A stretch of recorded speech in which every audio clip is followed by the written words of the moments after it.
नमस्कार दोस्तों। आज मैं आपको एक ऐसी कहानी सुनाने जा रहा हूं जिसे सुनकर शायद आपकी आंखें भर जाएंगी। हम सब जानते हैं कि डॉक्टर बी.आर. अम्बेडकर दुनिया के सबसे शिक्षित और विद्वान व्यक्ति थे, लेकिन क्या आप जानते हैं कि उनके जीवन का सबसे बड़ा दुख क्या था? इतिहास गवाह है कि बाबा साहब अपनी पूरी जिंदगी में सिर्फ एक बार बच्चों की तरह फूट फूट कर रोए थे।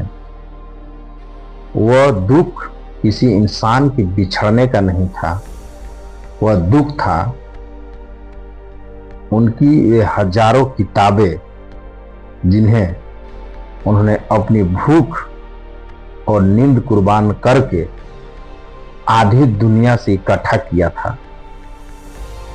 तारीख थी 20 जुलाई 1917।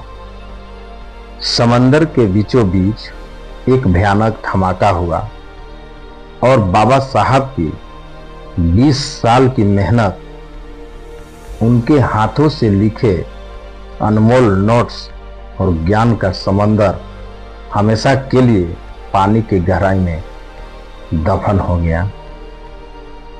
आखिर उस रात उस जहाज पर क्या हुआ था, तो चलिए जानते हैं इस वीडियो में पूरी कहानी, और वीडियो को अंत तक जरूर देखिएगा।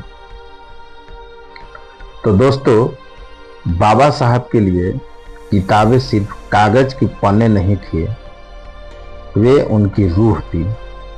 जब वे लंदन और अमेरिका में अपनी पीएचडी कर रहे थे, तब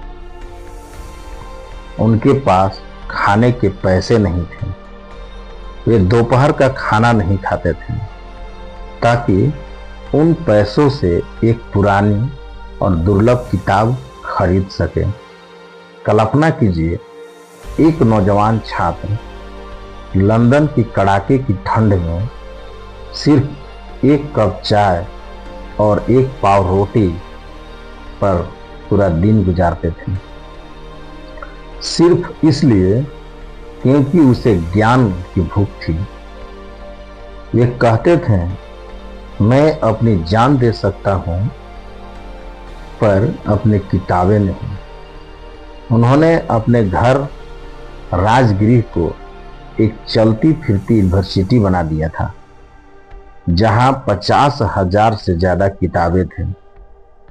लेकिन 1917 में उनकी ऐसी जान पर सबसे बड़ा हमला हुआ जिसने उन्हें अंदर तक झकझोर दिया। साल 1917 प्रथम विश्व युद्ध का खौफनाक दौर चल रहा था। बाबा साहब को अपनी पढ़ाई के बीच में छोड़कर भारत लौटना पड़ा। उन्होंने अपनी हजारों किताबें और अपनी वर्षों की मेहनत से लिखे हुए रिसर्च नोट्स एक अलग मालवाहक जहाज SS सलेटेड पर लाद दिया गया। 20 जुलाई 1917 की एक काली रात जहाज इंग्लिश चैनल के पास था। अचानक समुंदर के नीचे घात लगाकर बैठी एक जर्मन पनडुब्बी UB-14 ने एक घातक टारपीडो दागा। एक जोरदार धमाका हुआ और देखते ही देखते ये विशाल जहाज एक तरफ झुकने लगा। सिर्फ 45 मिनट, सिर्फ 45 मिनट के अंदर वह जहाज हजारों किताबें और बाबा साहब की सालों के रिसर्च के साथ समंदर की गहराइयों में समा गया। उस जहाज के साथ भारत के भविष्य के वे क्रांतिकारी विचार भी डूब गए जो आज शायद हमें बहुत कुछ नया सीखते हैं। समंदर ने भारत से एक बहुत बड़ा बौद्धिक खजाना छीन लिया गया था। जब बाबा साहब बंबई पहुंचे तो उनके एक टेलीग्राम मिला। जैसे ही उन्होंने उस टेलीग्राम को पढ़ा, उनके पैरों कांपने लगे। टेलीग्राम में लिखा था कि जहाज डूब चुका है और एक भी किताब नहीं बचाई जा सकी। उनके करीबियों ने बताया कि बाबा साहब अपने कमरे में बंद हो गए और बच्चों की तरह फूट फूट कर रोने लगे। वे बार बार कह रहे थे कि मेरी किताबें, मेरी नोट्स, मेरी पूरी जिंदगी की कमाई समंदर निकल गया।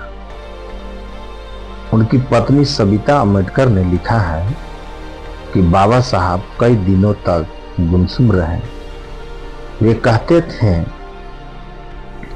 कि उनकी बक्सों में उनकी वह रूह थी जिसे उन्होंने अपने खून पसीनों से सींचा था।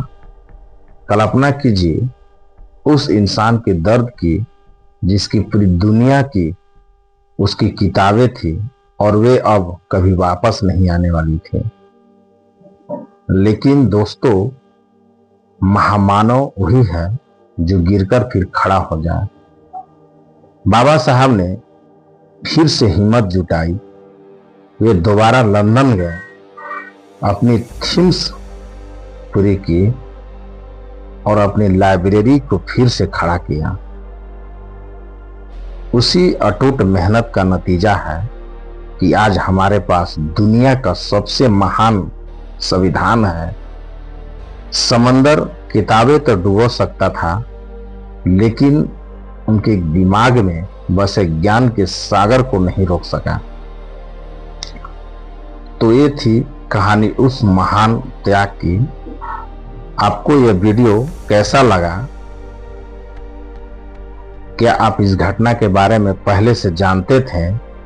तो कमेंट में नमो बुद्धाय या जय भीम लिखकर अपनी राय जरूर दें। इस वीडियो को हर भारतीय तक पहुंचाएं ताकि लोग जान सकें कि हमारे संविधान निर्माता ने ज्ञान के लिए कितनी बड़ी कीमत चुकाई। मिलते हैं अगले वीडियो में, तब तक के लिए जय भीम, नमो बुद्धाय।